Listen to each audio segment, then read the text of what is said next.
the travel folders, it was said, the Pacific is an ocean of magnificent distances. The largest ocean in the world, 34 times bigger than the continent of Europe.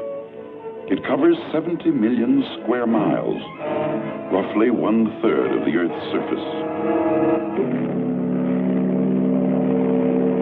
In 1941, the fastest luxury liner took 5 days to make its landfall at Honolulu, first port of call on the voyage to Yokohama, over 3,000 miles and 9 days further away.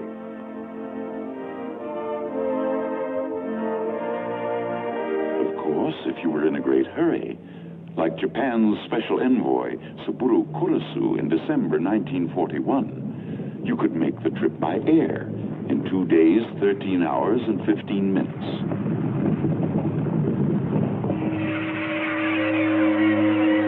The Pacific is an ocean of many moods.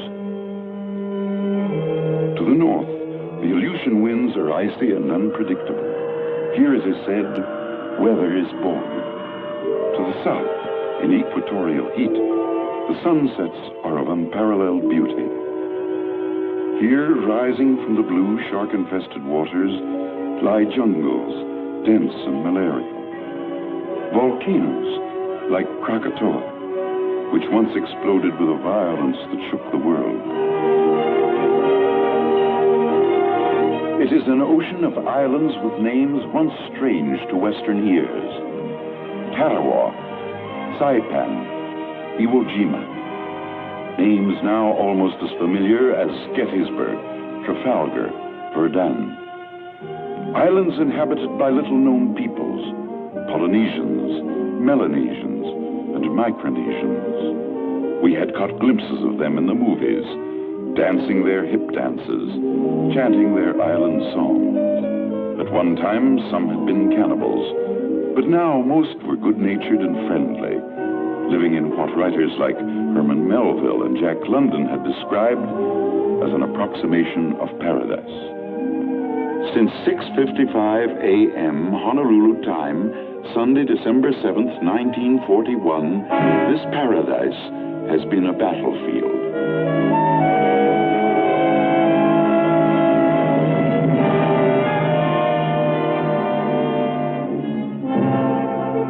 The Pacific Ocean is the biggest, the strangest, the most complex battlefield in history.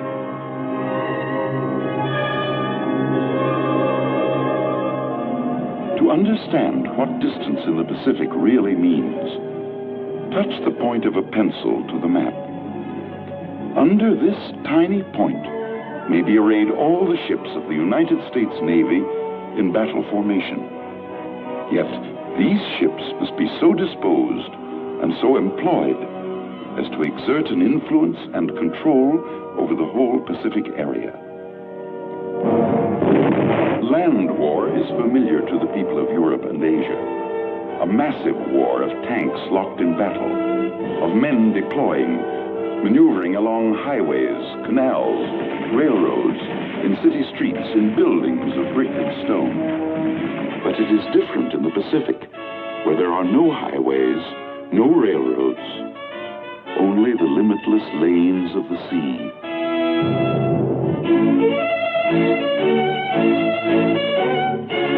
Along these lanes, stretching thousands of miles to bases on fighting fronts in every corner of the Pacific, the war must be carried to the enemy by ship, by what has been and will continue to be the greatest concentration of shipping in history.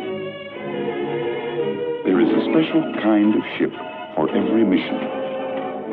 This is the battleship, known to the men of the fleet as the battle wagon, a floating fortress belted with armor plate, 16-inch guns 50 feet long, which can hurl their projectiles into a bullseye 20 miles away. Light and heavy cruisers, scouts and watchdogs, fast and elusive, able to hold their own in the heaviest actions. The destroyer, the tin can, a fragile steel shell crammed with horsepower, moving at express train speed to protect slower vessels with guns, torpedoes, and depth charges.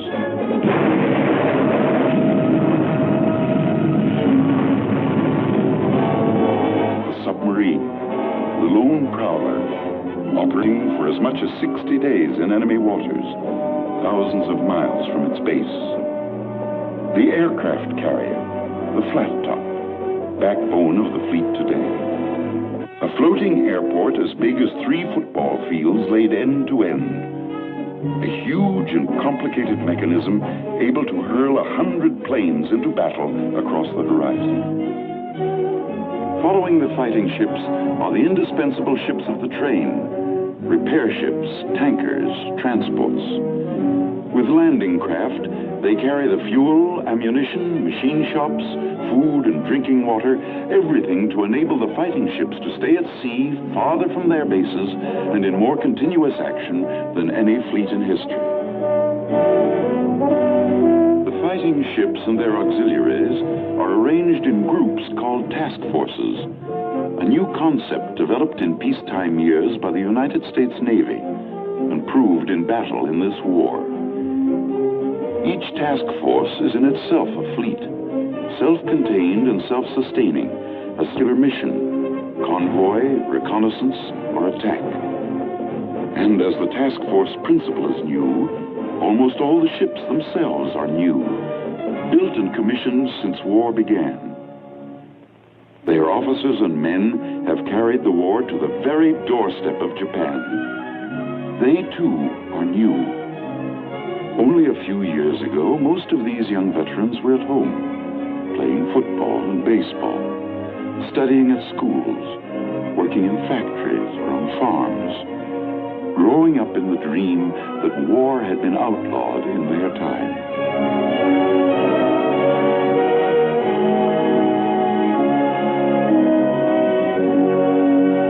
While they were growing up in the 20s and 30s, scores of American warships lay deserted and unmanned, gathering rust in quiet harbors.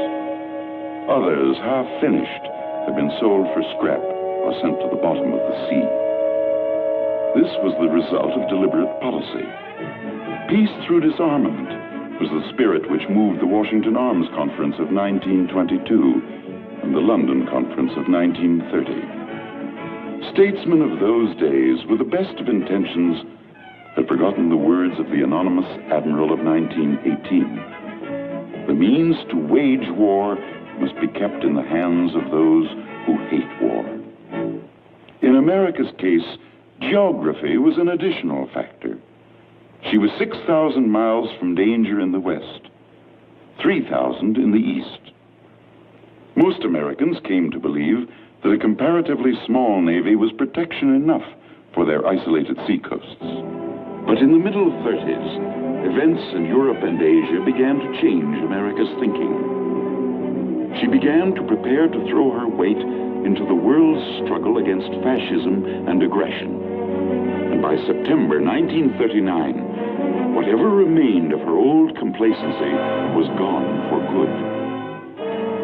In quick succession, Congress passed the Lend-Lease Act, which made America, in fact, the arsenal of democracy. The so-called Two-Ocean Navy Bill. The United States Navy was reborn. The Selective Service Act, to mobilize the nation's young manhood. But time was running short.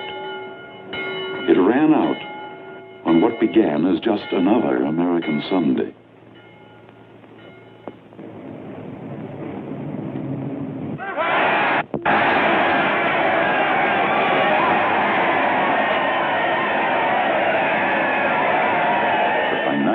The churches were crowded with bewildered people who had heard the news of humiliating defeat.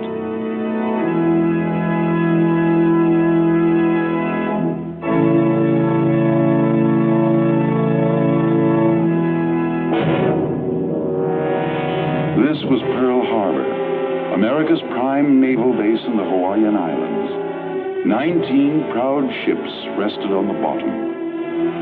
4,572 men were dead, wounded, or missing. In the hands of Japan rested the balance of power in the Pacific. Bought at a known cost of 48 planes shot down, 3 midget submarines, perhaps 150 men. It was, on the surface, the cheapest bargain in history.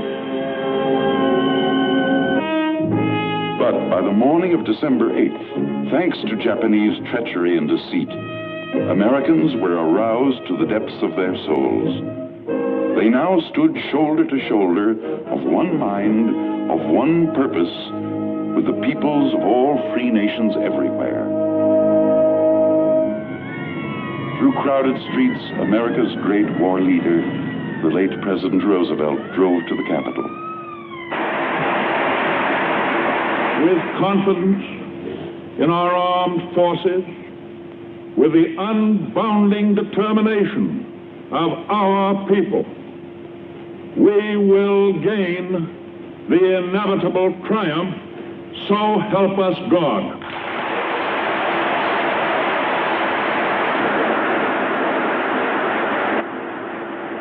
Yes, America said, as the nation's youth put aside the ways of peace and turned to war, we would gain the inevitable triumph. But how? With what? Against all their enemies whomsoever, and that I will obey the orders of the President. Part of the answer would have to come from these. 50 million men and women, trained and untrained, skilled and unskilled.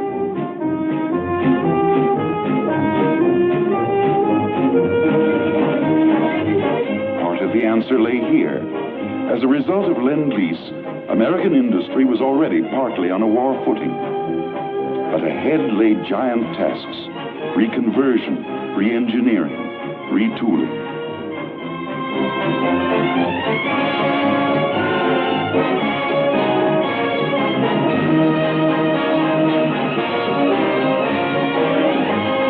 But the greatest part of the answer, as always, would have to come from the men who would meet the enemy face to face. Boys from the forests of the Northwest, the mines and factories of the East, the farms of the Midwest, the cotton fields and cane breaks of the South. Could these millions, trained only in the ways of peace, be taught to handle rifle and grenade, airplane and warship? Could they be welded into a fighting force, able to master the veteran warriors of Germany and Japan?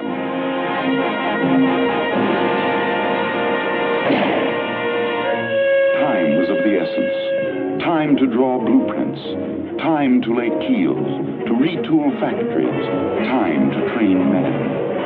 The demand was astronomical, far beyond the capacity of the factories, still inadequately equipped. The workers still inadequately trained. On every front, in Europe, Africa, in Asia, the United Nations fought with their backs to the wall. And in the Pacific, time was doubly the enemy. Here in December 1941, the Navy had available 80 combat ships. To these, America's British and Dutch allies could add at most another 50. Against them, the Japanese could bring to bear at least 186 combat ships. These could operate from home bases protected by concentric rings of island bases. Unsinkable carriers, they were called. America, on the other hand, could count on exactly 7 all-too-sinkable carriers, only 4 of them available for duty in the Pacific. Japan took full advantage of her newfound superiority. She exploded in all directions.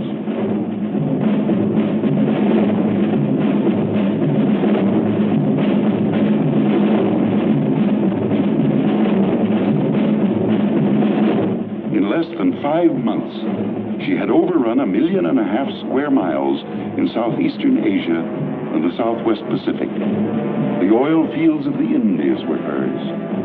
She had 95% of all the world's supply of raw rubber, 2/3 of all the tin.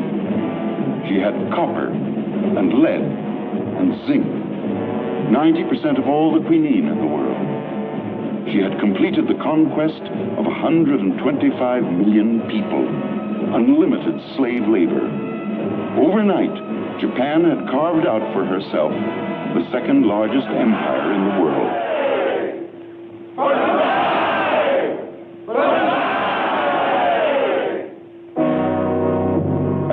headquarters, Pearl Harbor, the United States Navy's Pacific Command faced a staggering task. First, the sunken ships had to be raised, refloated, re-equipped, rearmed. It was the greatest salvage job in history.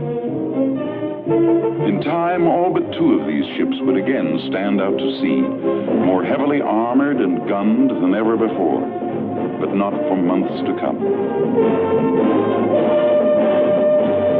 Meanwhile, every available combat ship was sent out to search for the enemy, to harass him, hinder him, to delay him.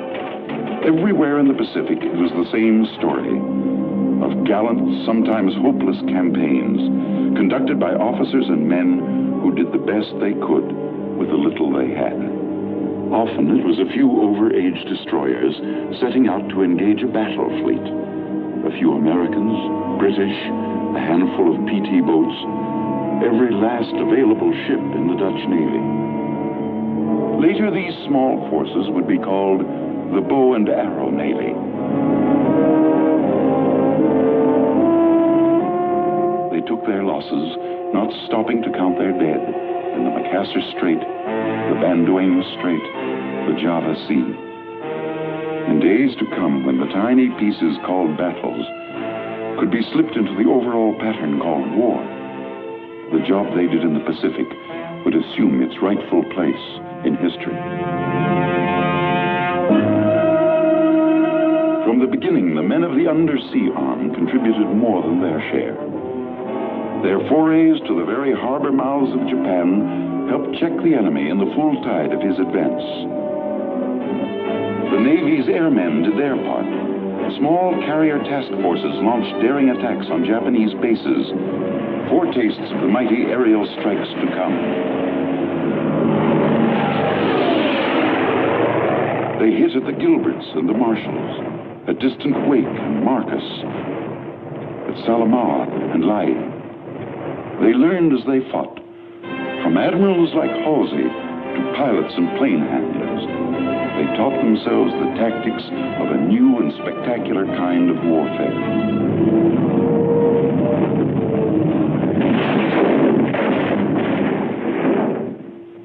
They improvised and invented. On the gray morning of April 18th, 1942, Army bombers led by Colonel Jimmy Doolittle rose from the decks of the carrier Hornet, only 500 miles from the coast of Japan.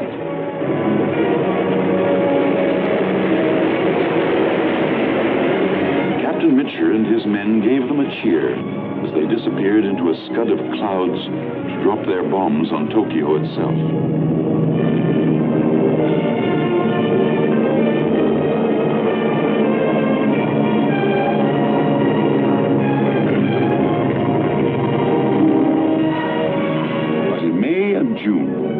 Skirmishing came to an end when Japan called for a showdown in 2 major actions: the Battle of the Coral Sea and the Battle of Midway. The first blow was aimed at Australia. Early in May, a powerful Japanese task force was observed moving south into the Coral Sea. An American force moved to intercept. Aircraft exchanged blows. It was the first naval engagement in history in which surface ships did not exchange a single shot. But the men of the still small Pacific Fleet were sure that the Battle of the Coral Sea could be only a preliminary to the main offensive effort of Japan. For the enemy, there were 2 logical targets. One, the still unfinished naval base at Dutch Harbor in the Aleutian Islands, key to Alaska, Western Canada, and the American Northwest. The other target was Midway Island, western outpost of Pearl Harbor itself. A Japanese victory here would open an invasion path straight to the American mainland. Upon the Commander-in-Chief of the Pacific Ocean areas, Admiral Chester W. Nimitz, rested the burden of determining where the blow would fall and how to meet it. He knew that defeat at either Midway or Dutch Harbor would affect not only the Pacific War, but would be felt across the world in the war against Germany. Every available ship and plane was prepared for action. Even the carrier Yorktown, damaged in the Coral Sea, had sped to Pearl Harbor to be patched up. Army flying fortresses were dispatched to reinforce Marine aviation groups on outlying islands.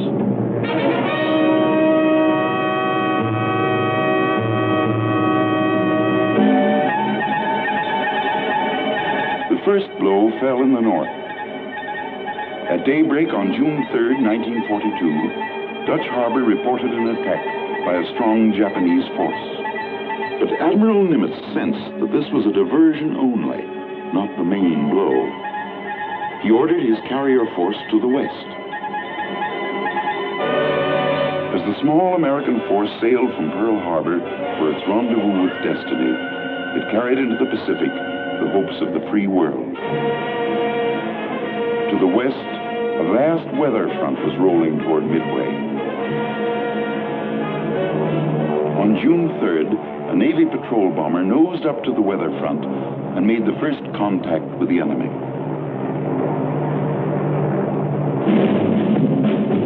The Japanese were approaching in two columns. One was the expectant occupation force, transports packed with soldiers and Imperial Japanese Marines, protected by a formidable array of fighting ships. The other was the striking arm, the Japanese Navy's four finest aircraft carriers, escorted by battleships, heavy cruisers, and destroyers. The Army fortresses, although somewhat new at this game, found the Southern, or occupation force. They went in and scored hits on a cruiser and a transport. That night, the Navy patrol bombers followed up with an attack on the occupation force. They scored at least 2 damaging hits and sank a cargo vessel. The next day, the enemy had moved within range of Midway. Marine air squadrons found the striking force.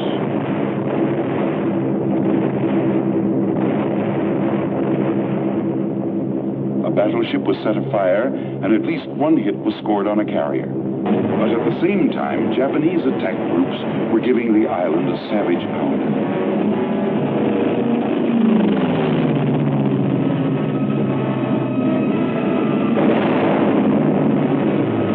The enemy forces moved in for the kill.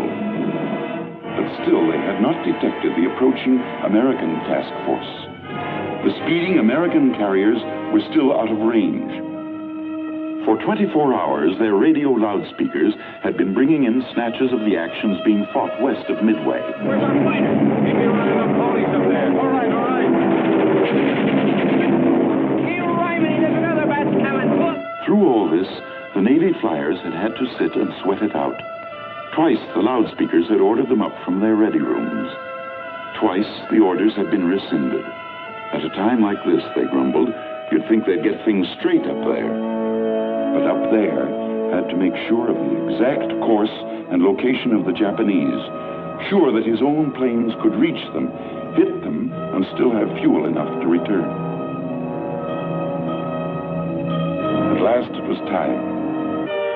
Pilots, fan your plane.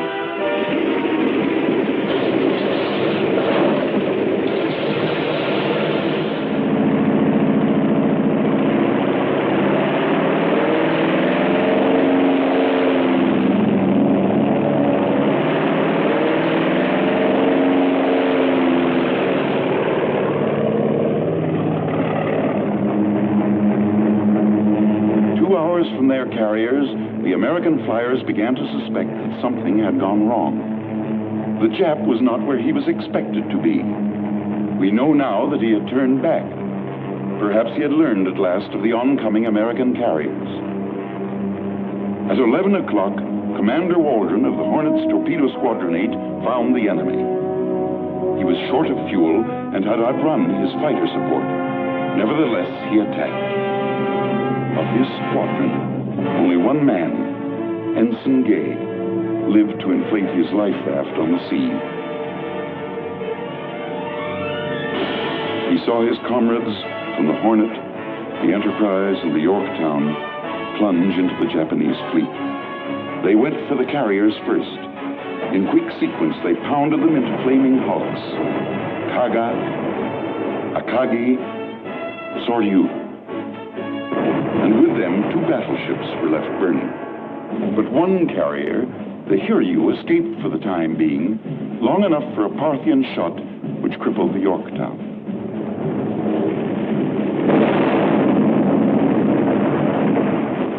Simultaneously, the attack groups from the 3 American carriers had smashed the Hiryu into blazing wreckage.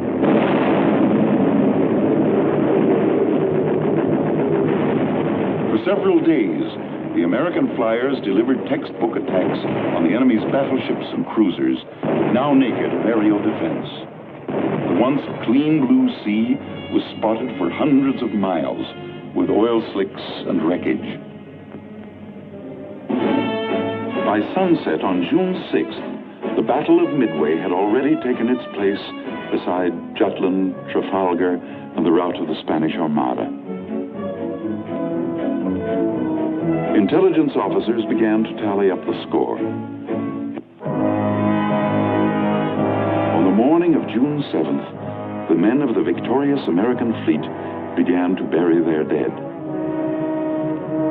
As in the skies over Britain 2 years before, a few had earned the gratitude of the many.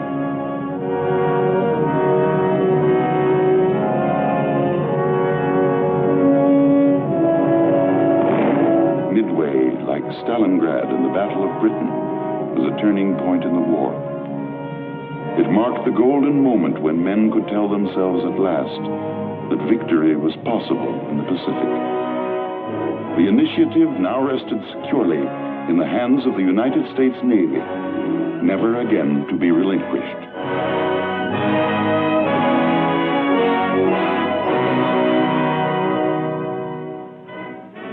To the Allied Chiefs of Staff in Washington, the initiative won at Midway was an opportunity only, not an accomplishment.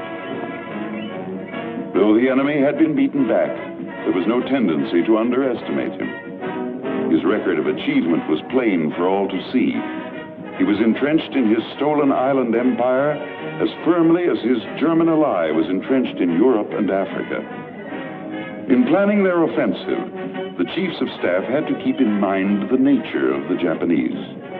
In total war, the psychology of the enemy is of first importance to the strategist. Unconditional surrender was a long way off. But 2 months after the Battle of Midway, the Navy took its first offensive step in the Solomon Islands, north of the Coral Sea. On Guadalcanal, the Japanese were building an airfield to menace supply routes to Australia. This was the first objective. The name Guadalcanal has been written into history.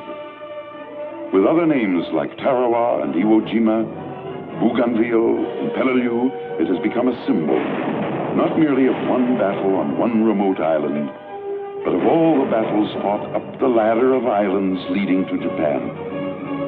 On Guadalcanal, the outnumbered, outgunned Marines first found out what it meant to fight the Japanese at close quarters. In the stinking jungle, they lived through a nightmare 6 months long.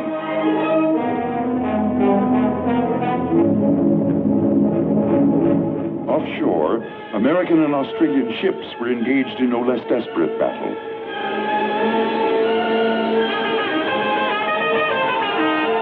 The enemy spared nothing in his effort to save Guadalcanal. From August to December, the sea actions flamed. Night actions in which frequently almost every ship engaged was hit.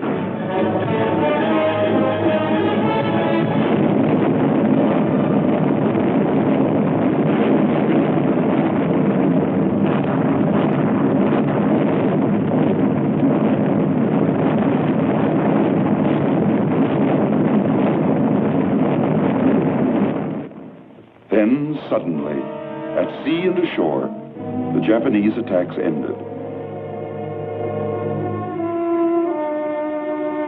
The weary blue jackets had driven the enemy from waters he already considered his own.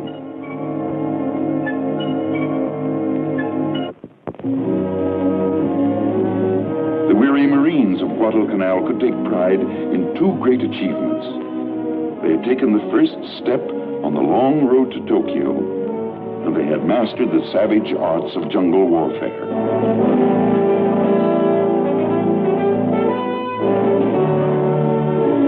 But now some were going home.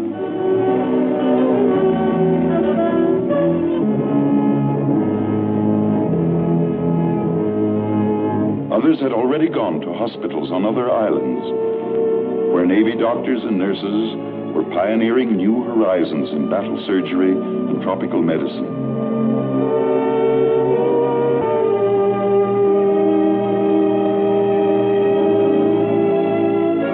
And whole islands were also set aside where tired men could recapture a little of the easygoing life they had nearly forgotten.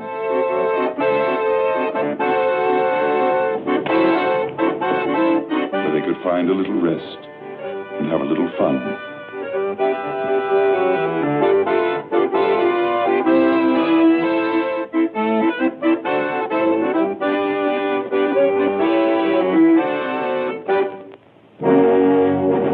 Though some men rested, the offensive strategy of the United Nations could not. In November 1943, America's commander-in-chief flew to Cairo to meet with the war leaders of Great Britain and China. Here in the shadow of the pyramids, they affirmed the Allied program for unrelenting attack in the Pacific.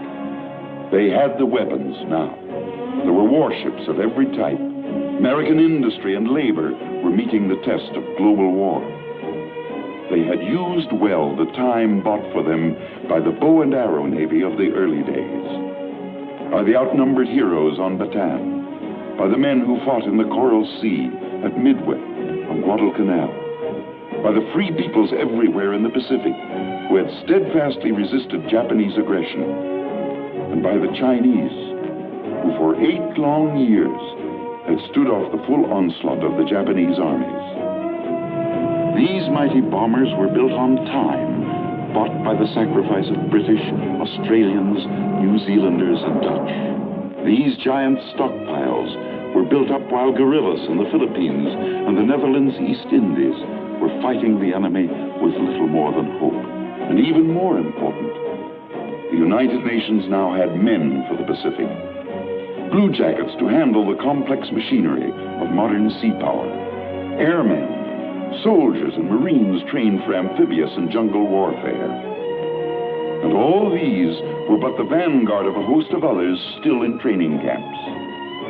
Under their commanders, Fleet Admiral Nimitz in the Central Pacific and Army General Douglas MacArthur in the Southwest, by the side of their allies, they were ready to push attack. What they accomplished is history.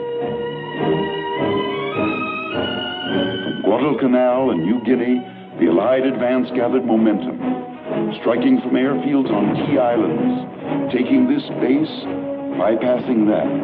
Short steps at first, but as America's power grew, lengthening into giant strides, the world began to hear of strange places. Vinsha and Tarawa, Kwajalein and Atapi, Biak and Saipan, Peleliu and Morata. And as the pace increased, more familiar names would come back into the news. The Philippines,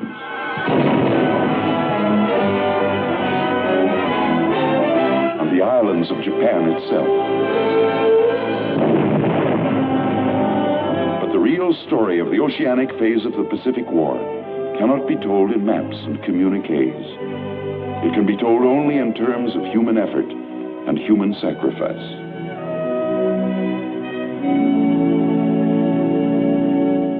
A task force can weigh anchor to sail against the enemy only because thousands of officers and men ashore have worked long months at the tremendous and exacting job of planning.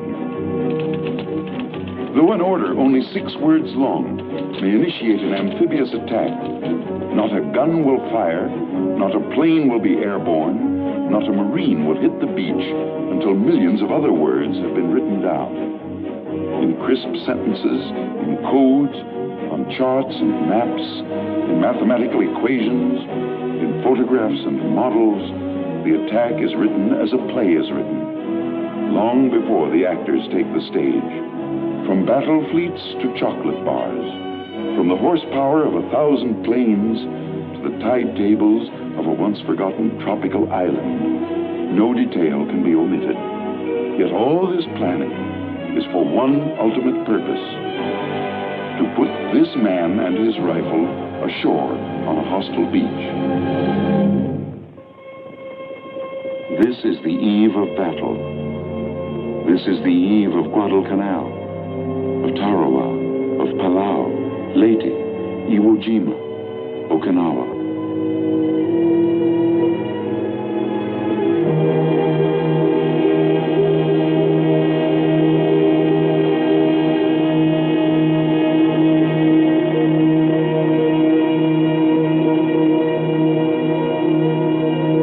Beyond the horizon lies the enemy. The intricate mass of the attacking task force moves in for the kill. Each ship in its designated place, each man at his designated station, all at the designated time. H hour on D-Day.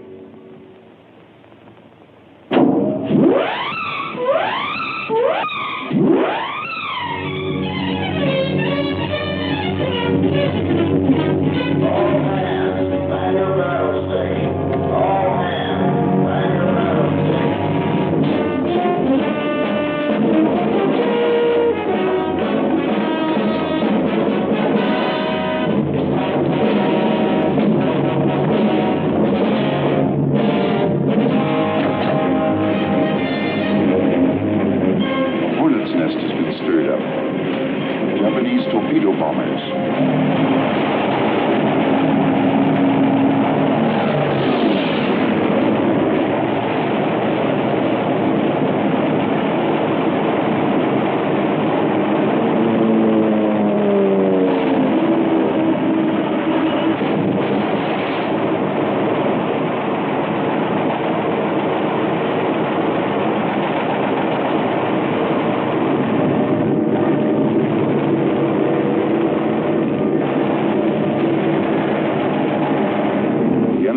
Beaten off.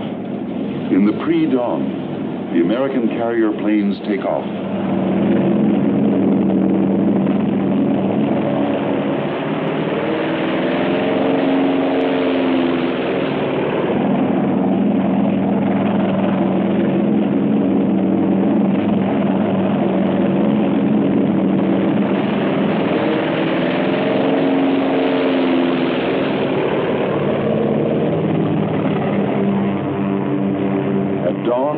They are over their objective.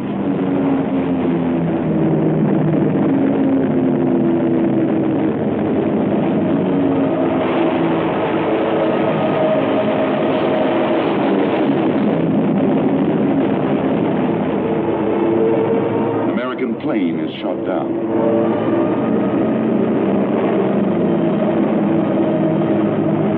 This is a Japanese ammunition ship.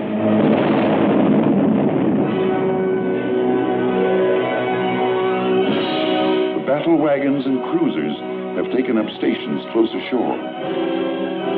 Some are the so-called ghost ships, salvaged from the mud of Pearl Harbor. Ships bearing the names of American states: Pennsylvania, Nevada, West Virginia.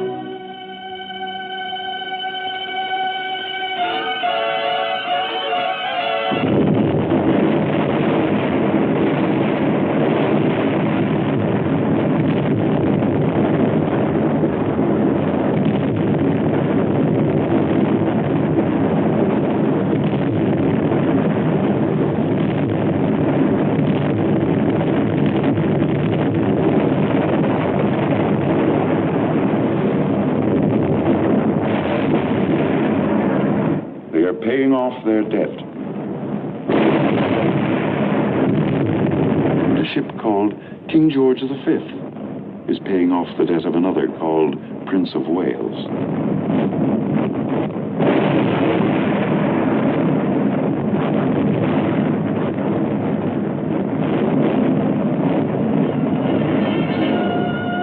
Now it is the turn of the Marines and soldiers.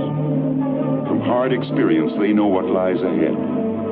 The enemy has had years to fortify these islands.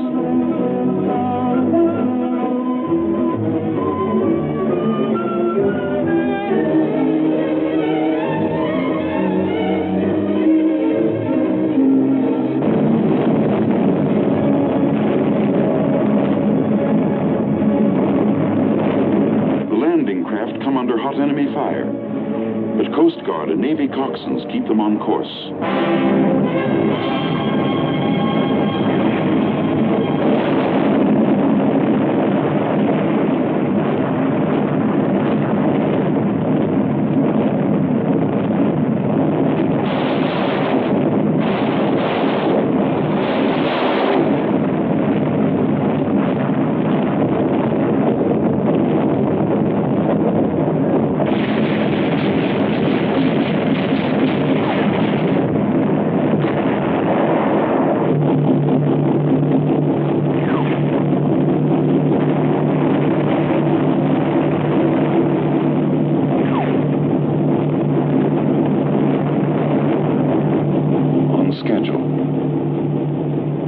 Wave hits the beach.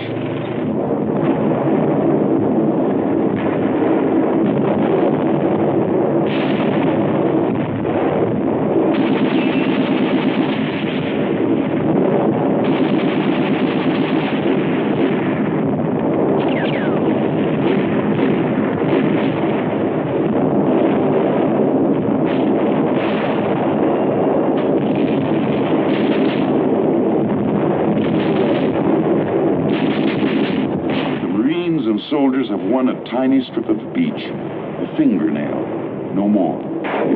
They must get over the hump, in from the beach. This is rugged. The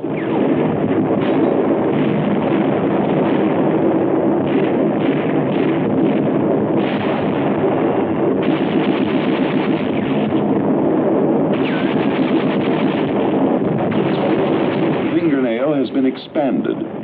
It is now a solid beachhead. But the forward elements are pinned down by mortar and machine gun fire.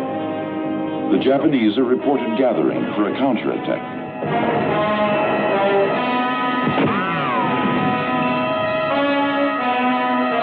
The quickest way to break it up is from the air. The beach calls the carriers 50 miles offshore. But the carriers, too, have their hands full.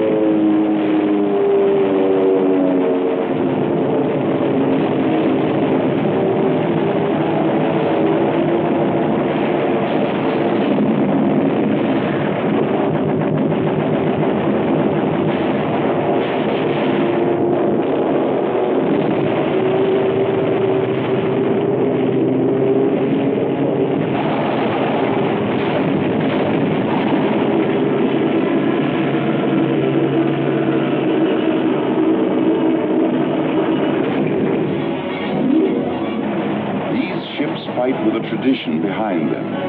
Most of them carry the names of ships famous in American naval history: Wasp and Essex, Enterprise and Bonhomme Richard.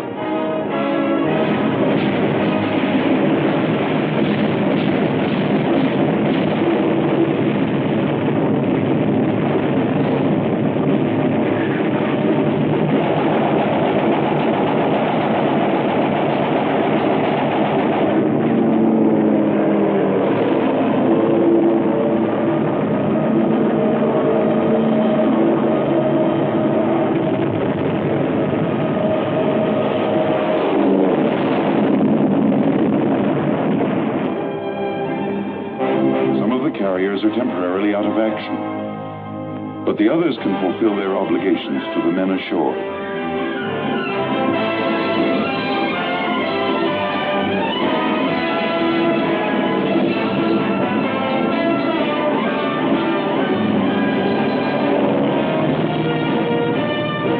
At last, the air support is on its way.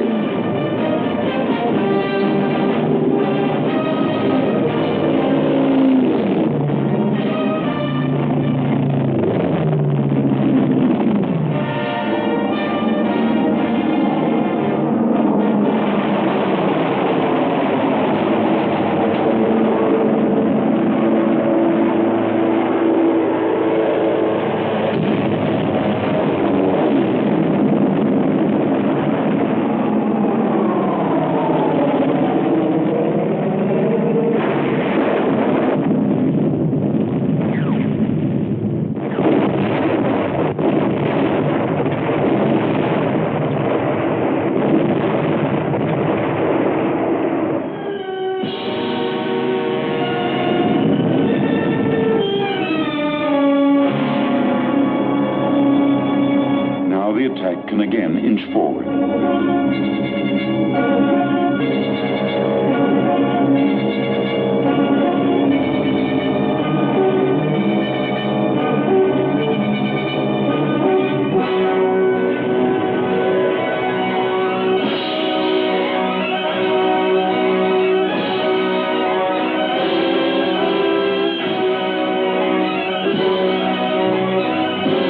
Patrols are approaching the enemy's main defense line.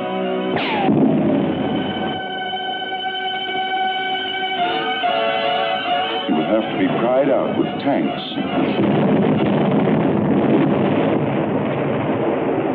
with artillery, and machine guns,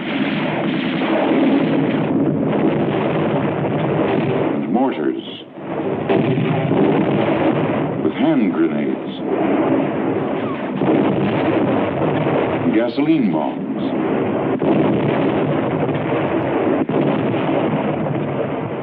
And finally, for the foot soldier, with rifle and bayonet.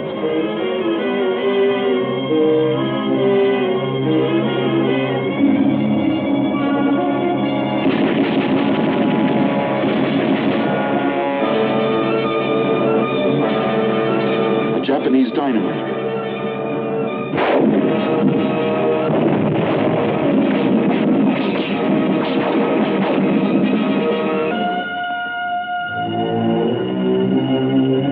Japanese refuses to stop.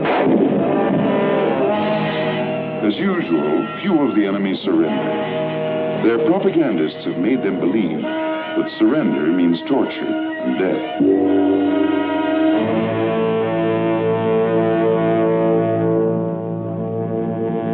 On the beach, the seaborne community is moving in to stay. The operation can officially be considered a success.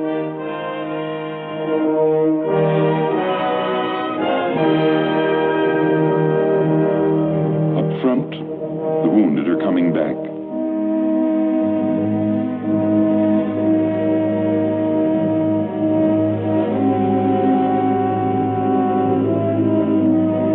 Some will recover to fight again.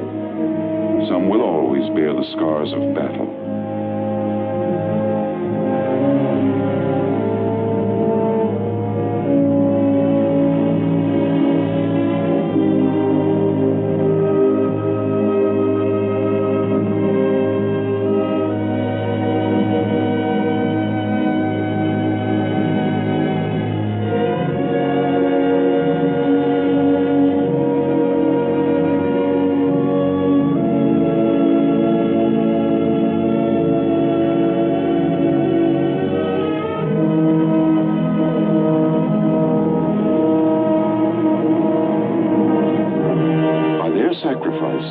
They have won new airfields for Allied air power, new anchorages for Allied sea power, a new base 500 miles closer to Japan from which to launch further attacks against the enemy.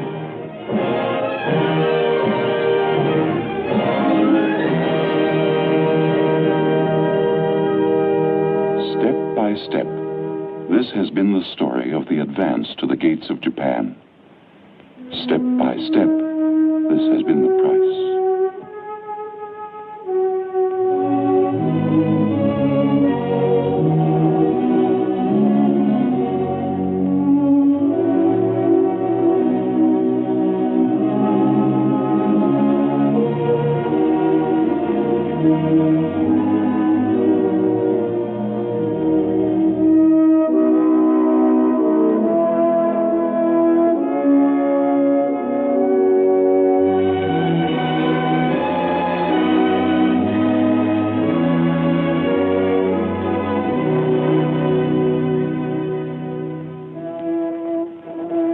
For each man that has fallen, there is another to take his place.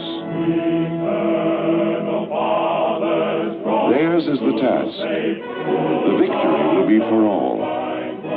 But this victory can be won only if free men everywhere give to its cause unsparingly their strength, their treasure, and their hearts. Then, and only then, will there be peace in the Pacific and over all the earth.